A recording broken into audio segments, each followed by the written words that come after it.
Guys, I have been working out lately. I've been getting up in the mornings and doing weights. I'm feeling so good. Then I decided I wanted to do my legs more. I wanted to get them a little bit more in shape. So I asked a personal trainer, like, what do you think I should do? He was like, do lunges. And I was like, oh, that would be a huge step forward, wouldn't it?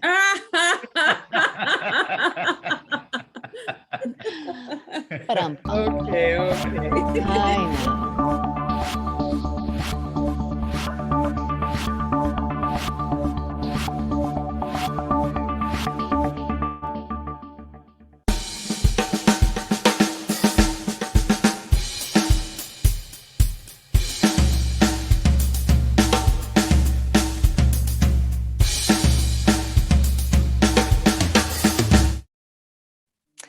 Good morning, everybody. Welcome to the Daily Huddle on Wednesdays, where we talk about all things relationships and communication. And I want to ask a few questions before we get started today. Andrea, welcome. Good morning. Andrea, what time is it? Catherine, the time is now. That's right. The only time there is, the most important time, a way to be present. And Sorrel, I would like to ask you a question. Where are you and what are you grateful for? I am here. And I'm grateful for the ability to be here. Mm, Yeah. thank you. And we are grateful that you're here too. I have one more question, and I want to ask our guest, Dr. Monikah. The question is, how are you and who are you going to hug today? I am the way that I say I am today. I am excited, and I'm going to hug some nephews and my mom and my sister today. Oh, family, wonderful. Awesome. Well, thank you all for joining today. Wednesdays are about relationships and communication because we know that communication really amps up our relationships, and that's why we're here. And today we're going to talk about, can we create collaboration amidst conflict? And to help us dive into this, we have Dr. Monikah Ogando. And before we jump in, I want to tell you a little bit about her because she's super impressive. I reread her bio this morning. I was like, wow. So Dr. Monikah Ogando is the CEO and founder of the award-winning firm CEO Mastery. It's an executive and leadership development firm that works with exceptional leaders who want to elevate brand position, engage their people while honoring their true purpose. She took her first company to rank as one of Inc. 500's fastest growing private companies. She's the author of 3 books, twice a TEDx speaker, and keynotes on leadership, marketing, and communication. She has a background in finance, and she holds 2 doctorates in psychology and comparative religions. Dr. Monikah is one of the foremost authority in building sustainable, leveraged, and profitable enterprises, and she is our esteemed guest today. Welcome, Dr. Monikah. Yay. Round of applause for everybody in the Daily Huddle. Yes, and she is a fellow co-host, so she co-hosts as well. Spirituality Matters. So tell us, Dr. Monikah, can we create collaboration in the middle of conflict? Yes, I wouldn't be here if we couldn't. And Awesome. here's what needs to happen first before we do anybody that knows me knows that I always say this as step one. Step one is check your assumptions. And that means that we have to figure out, do we mean the same thing when we're using the same words? Like when somebody says conflict, for somebody else, that might sound like war. It might sound like you're over there on the opposite side of the table. You're my adversary, you're my enemy. That's what conflict means for somebody else. And for me, somebody like me, conflict is just, oh, there's something I'm not communicating. There's something I don't know. There's something you're not communicating. There's something you don't know. And then when we can fill those gaps, then that conflict can go from feeling uncomfortable, awkward, tense, uncertain, to feeling like the introduction to a deeper state of intimacy, a deeper state of grace, a deeper state of collaboration. Does that make sense? I love that. So checking your assumptions first to get the level playing field of where we actually are and where we're starting. Right. And you have a framework for this that you teach. Yes. Yes, it's Tell called us Grace about Talks. Grace Talks. And we can use it across the board. I use it a lot with my corporate clients. It's a lot of interdepartmental or cross-regional and sometimes even cross-cultural communication inside of a company. But you can use it with your children, you can use it with your spouse, you can use it with your friends, etc. So I'll take you through that very briefly because it's, you know, I do weekend trainings on this, right? And we only have like 20 minutes. So I'll take you through the whole framework and then we can delve more deeply at another time. GRACE is an acronym. And the G stands for the grievance. So you air out the grievance. There is a way to air out grievances. I call them emotional vents, right?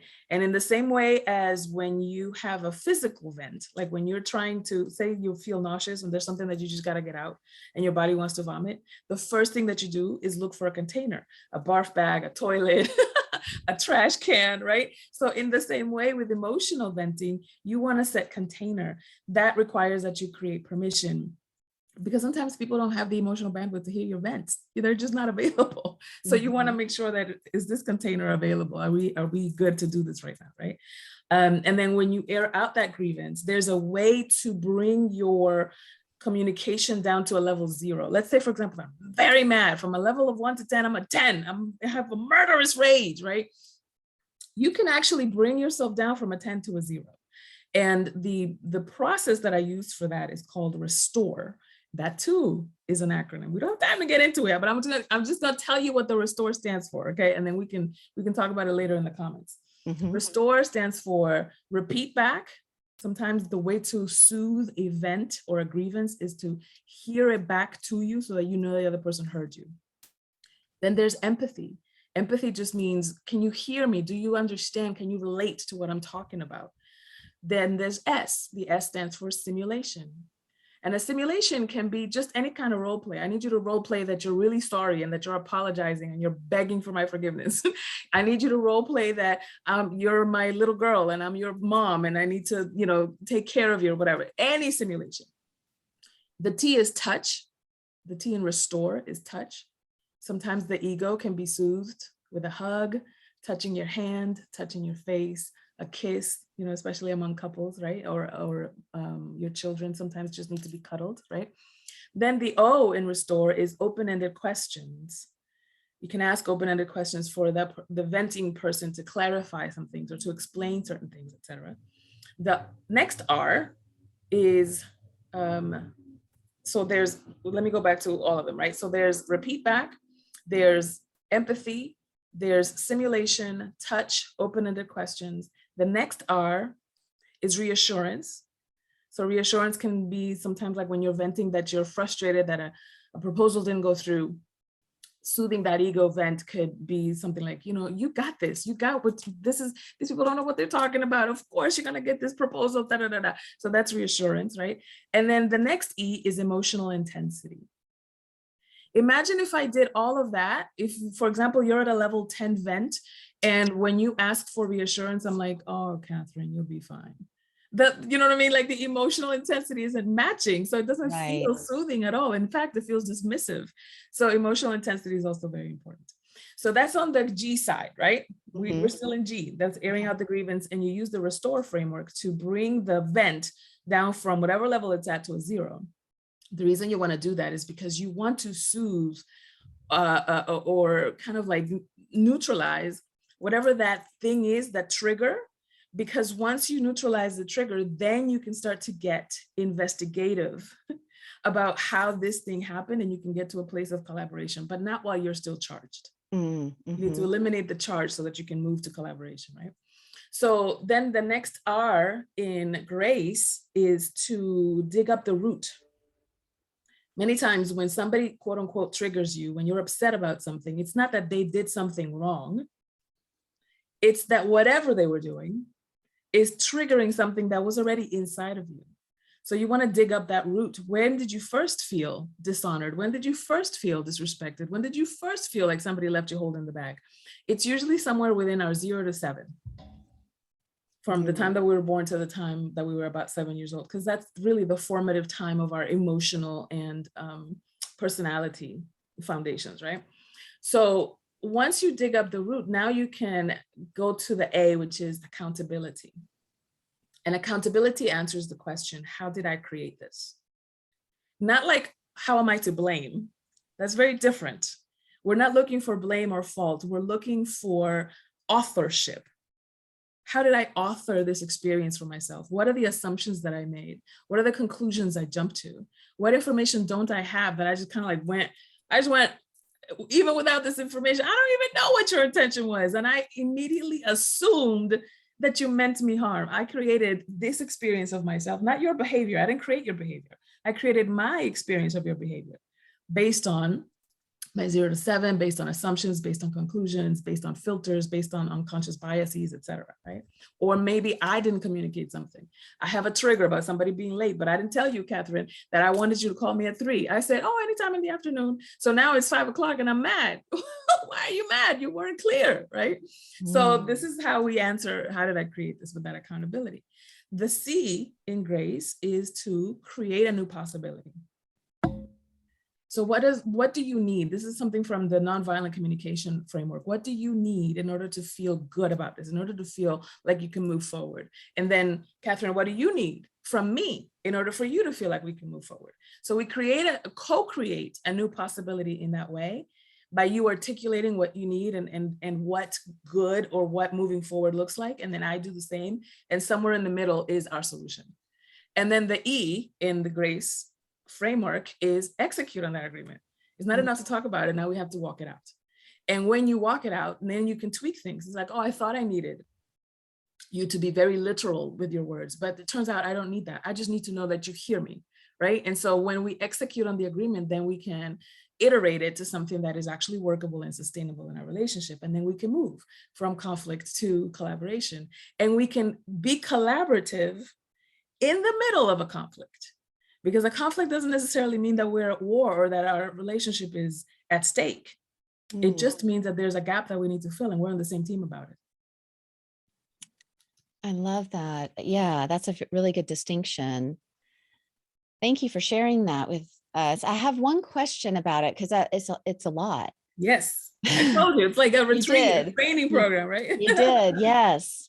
And I'm curious, how do you teach, like, how do you do this in real life? Like, I'm at work, I have a conflict. I don't know that I have an hour to sit down with the person. They don't even know this framework. Like, yes. How does that work?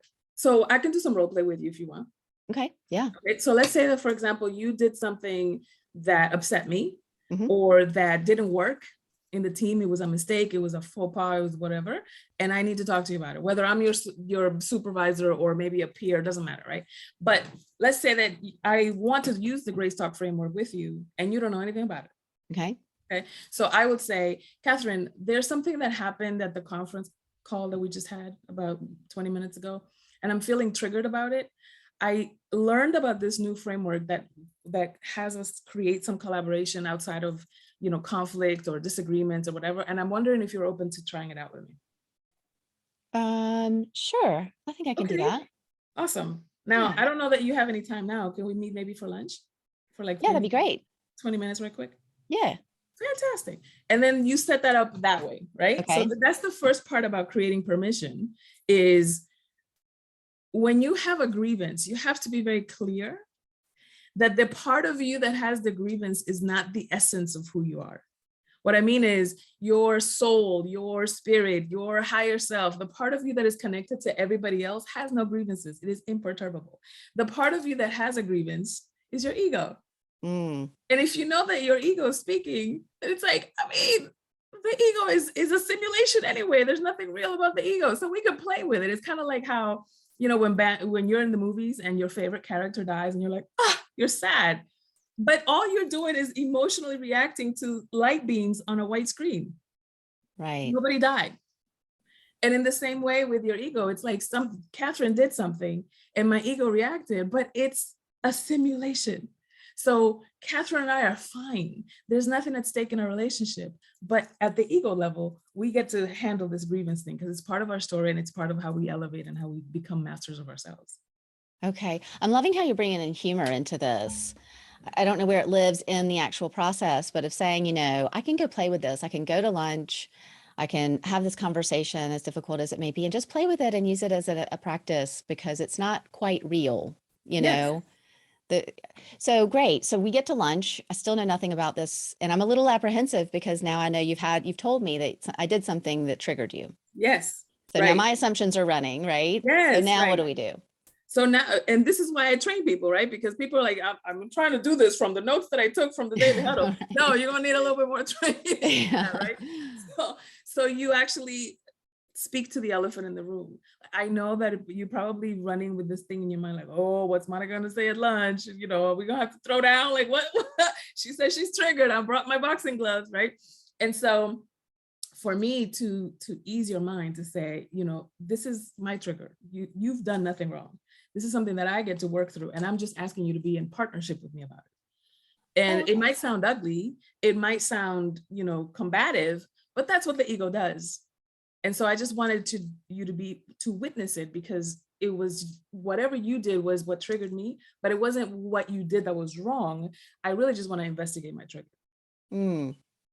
So you're really taking ownership of it in that, Right. because I've showed up, I've thought through what did I do? What did I say? It could have been this, could have been that, but you're owning it for you and saying, there was an action that I did. However, you're owning it's your trigger. Right. And Right. taking responsibility for it. Okay. Yeah. So it does I could feel it in me. It puts me a little bit more at ease. I'm like sitting a little, like I'm on the same side of the table with you now. That's right. There will be no sharp objects at the table. Right. Right. Please remove the knives. Yes. Yeah. Okay, great. And then you just go through the framework. Like then what do we do? Like do you say, okay, so it was on the call and this happened, and because I'm imagining. Obviously I'm giving you kind of like an eagle's eye view of it, right? Sure. There's distinctions and there's nuances to it. But the main part that I want people to get is that you can speak in the same way that when you are in a theater production and you get into character, and then it's like when it's time to be sad and to let the waterworks and it's just full emotion, you can do that in the container, right? When you're physically vomiting, I hate to be so crass about it, but when you're physically vomiting, you're not being polite about barf.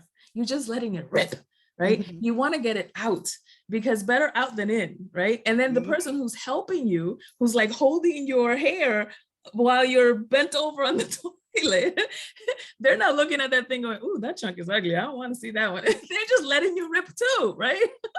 So it's the same thing with emotional venting, with airing out the grievance. It's like there's no editing.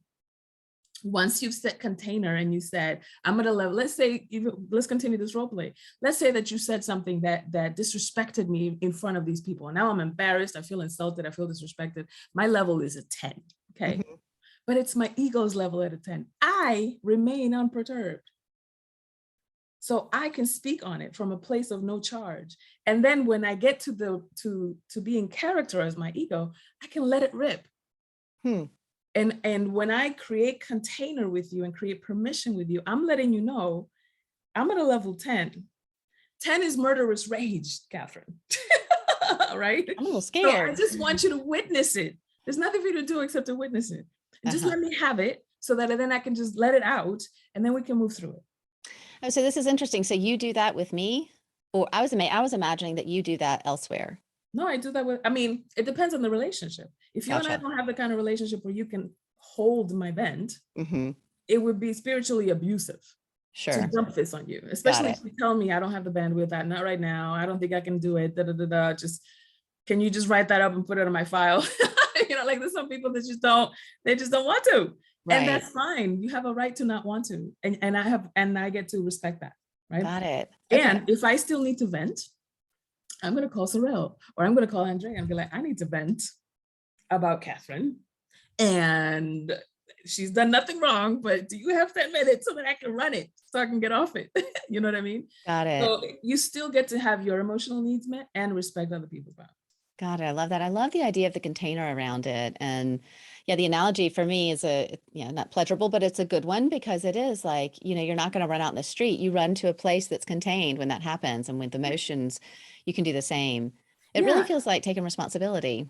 Well, in this society, think about it, we run away from what has been called dark emotions. anger, sadness, despair, regret, shame, and guilt. So whenever we feel that, we try to justify it, we try to minimize it, we try to bury it, and then it comes out. It comes out in passive aggressive communication, in microaggressions, in avoiding, in punishing people socially or emotionally. That's where the cancel culture came from. And it's like, how about we just talk it out so that we can come to a place of, because ultimately what we want, what every single human being wants, is to be seen and heard and valued. Yeah. And the only reason why you would not want to hear my vent is because you think your value or the strength of the relationship would be at stake. That's the only reason why you wouldn't want to. It's not because you don't want me to get it out. It's not because you want me to live with pent up anger. You don't want that for me. You just don't want you witnessing me to diminish me witnessing you. Right. And we can do that together. Right. That's great. I want to open it up to questions because I imagine folks have questions about this. But I want to ask you one more question, which is what have you noticed in using this over the years? Mm-hmm. What is the biggest difference that you've noticed in your relationships? The relief in people's face when they can finally say what's been on their mind and they can be heard, and it doesn't kill anything. It doesn't kill your respect for me. It doesn't kill the intimacy in our relationship. I'm not going to get fired over this. It's like relief, like, what? I can be truthful and it won't be weaponized against me. You know, it's an amazing transformation. Wow, that's powerful. My goodness. Thank you for sharing this with me. I wish we had 3 days to dive into this. It's such good stuff. But I do want to open it up. I don't want to be greedy. I would love to take all the time with you. But I want to hear what questions that our huddlers have today. So let's see.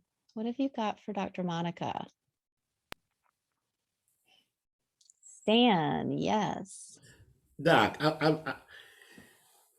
is it really healthy? I didn't get in on the very beginning of it. I think I got enough that I got a kind of framework of what it's all about, and I can see the value of it already. Mm-hmm. Is it healthy, or would it be advised to have that with the person that you really, really are feeling that for? Is that what you're saying? To have that with them directly with that individual? If you can. You said that you create the container first. Sure. Yes, absolutely. Okay. That's the first part. Okay. It depends on the depth of your relationship. There are places that I can go, let's say, for example, with my sister, that I can't go with my mother. Because we just don't have that same level of relationship. We don't have the same emotional tools. We don't have the same kind of emotional bandwidth. My mom still has it like, I'm the mother. And it's like, I'm gonna need to talk to you like I'm grown too. So even though sometimes you may have something about the person that the person triggered, it may not necessarily be best to talk to that person about it. It depends on your relationship and the tools that they have. So, that's for your discernment. Gotcha. That's a great question. Thanks, Dan. Andrea.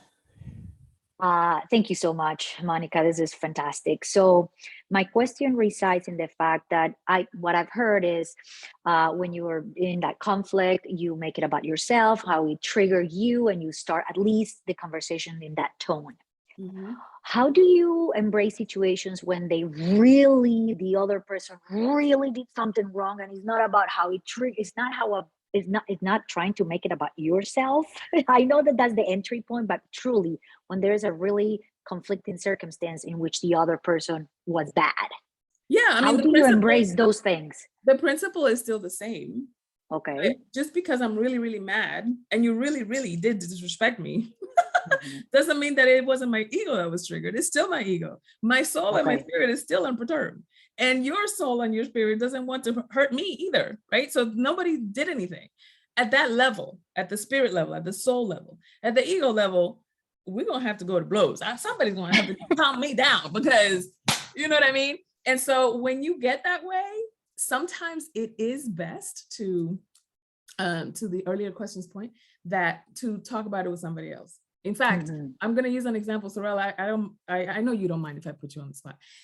There was a time when we were at a conference and something happened Nobody was doing anything wrong. It was just something that I noticed, right? But to me, it was like deeply disturbing.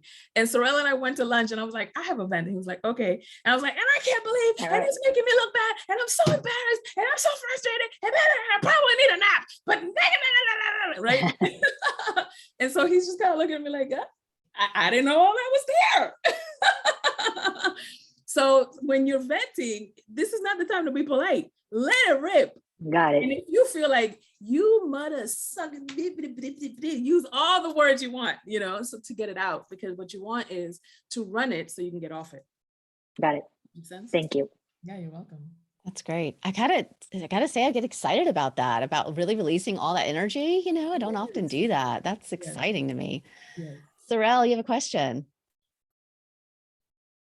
Monica, Dr. Monica, it's great you went to that moment because that's what I wanted to share. Yeah. Oh, good, great. Right. So my experience of it all, and I hope I can express it in a way that everyone can just take it away as like this awesome privilege to give myself the permission to just be human.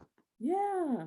And then the awesome privilege to be the space where another person can take the permission I grant them to be fully human. And all of its ugliness and all of its, all the warts and all, right? Yeah. So you heard the process, but what was surprising is at the end of the vent, even though the conflict wasn't between me and Dr. Monika, my experience was an experience of unity, wholeness, where the world was safe for me to be a human being. And I got the sense that you also knew that the world was safe for you to be a human being. So it's that was the experience. And I got that it's possible to create that anywhere in any relationship. Yeah. And here's the leap I'm making. Stan, you talked about, do I go directly to the person I have the grievance with? And I'm creating and making the leap that even if I don't go directly to the person that I directly have the grievance with, the very fact that I create that container and I give myself the permission and someone else witnesses it, the healing and the resolution goes for everyone. Yes. Yes. Oh, that's beautiful. Thank you for sharing that, Sorel. Yeah. Thank you, Sorel. That's beautiful.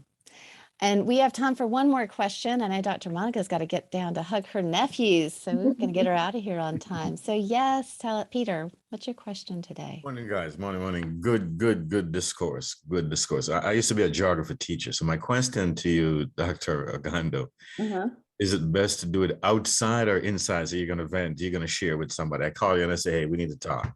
What you suggest? Do it inside or outside? You mean like inside the house? I mean, inside an enclosed area, like it mean inside of a shop or outside in the park, or Again, this is where your discernment comes in, and the depth and the intimacy of the relationship. So, for example, the example that I just gave about with Sorel, it was in private, right? We were in the car on our way to lunch, even though this thing happened inside of the conference room with somebody else entirely, and I never brought it up to that person because they were not doing anything wrong. I really get that. It was like that's what they were doing was bothering me. They were fine, right? And then there are times when it's like there is a quote unquote personal affront, right? And that conversation may need to be had with that person. You may want to go outside and take it to the woodshed. That's fine if you want to get loud. Or you have to go. My husband and I have a deal, an agreement that when we want to do a grace talk with one another, we go to the car. We don't have grace talks in the house. Right. And so when you have that kind of understanding with someone, then there are places where you can go and then you can assume positive intent. When you don't know that that person has those tools, you have to ask a lot of questions first, just like I did with the role play with Catherine. You know what I mean? Comprende. Yeah.